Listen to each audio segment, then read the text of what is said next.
What's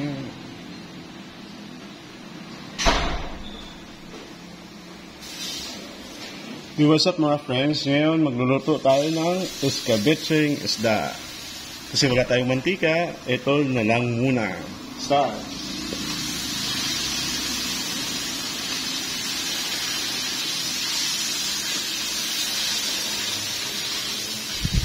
Yan, tunawin muna natin yung margarine. So ito, may iniwan na din akong sibuyas or onion, kamatis, or tomato, good for the heart because meron siyang lycopene. Then, ginger or luya. So maganda to sa mga ubo. Ayan. Garlic. Ayan. Or bawang.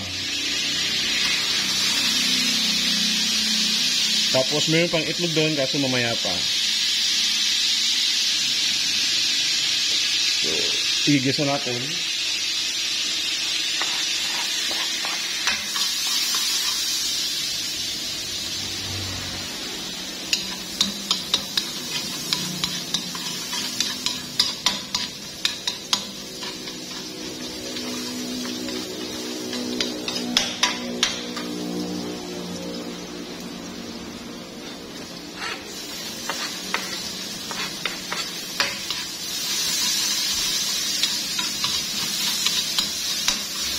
Starting over again.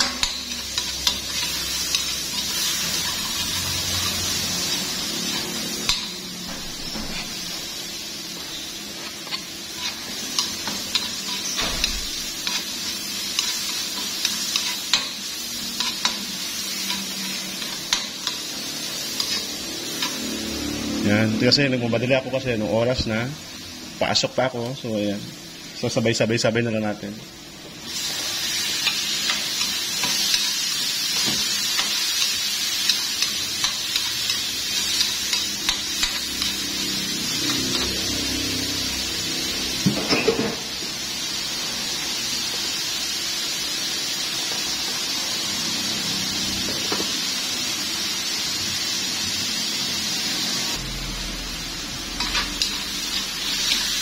Medyo brownish na siya. Yung isda, pinirito na kagabi. Yan, merong hindi ko alam kung anong klaseng isda ito. Yan, nalagyan na natin.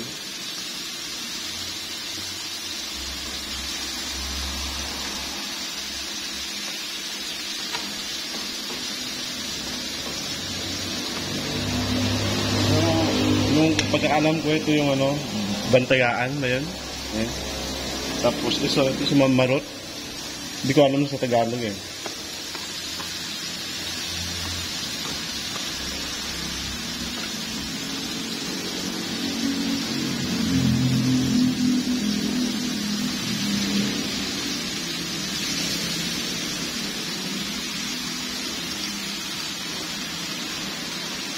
Dahan-dahan lang kasi baka magkaandahiwalay.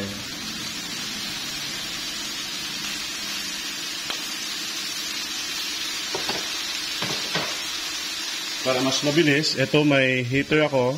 So, pinainit ko na para mas mabilis. Yan, lagyan na lang natin. Yan yung mga secret minsan para mas mabilis yung pagluto. Tipid pa sa gasol.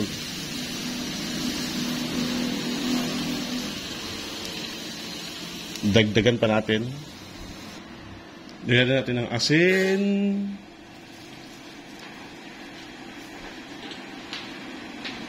So, yung paminta.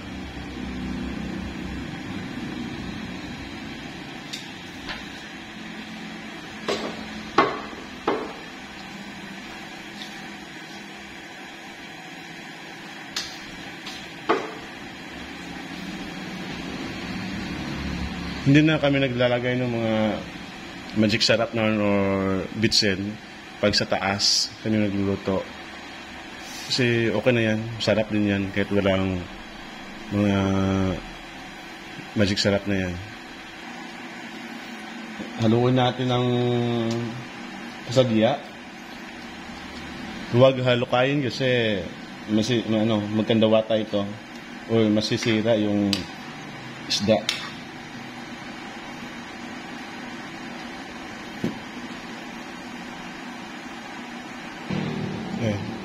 Lagyan din natin ng itlog.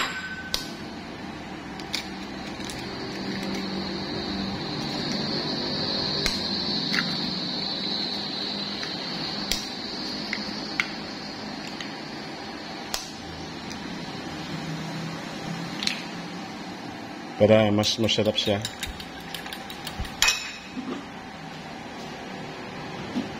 Lagyan ng asin para mas malasa yung itlog.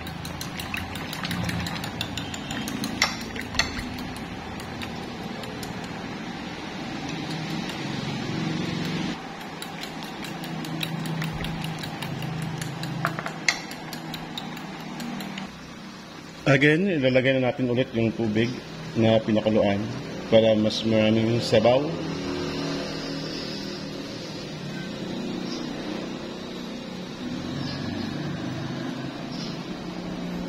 Okay na yan.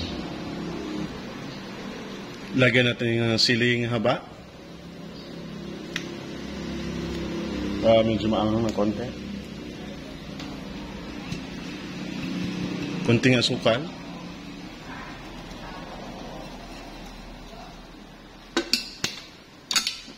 Tuloy natin ng bahagya.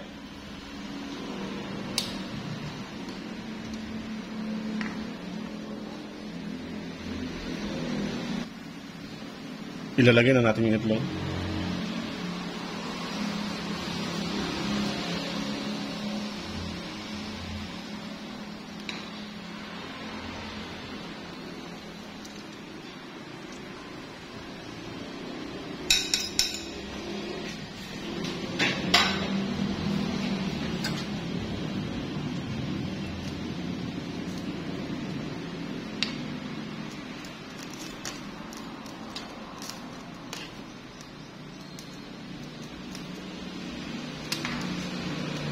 Yan, luto na yung escabeche nating isda.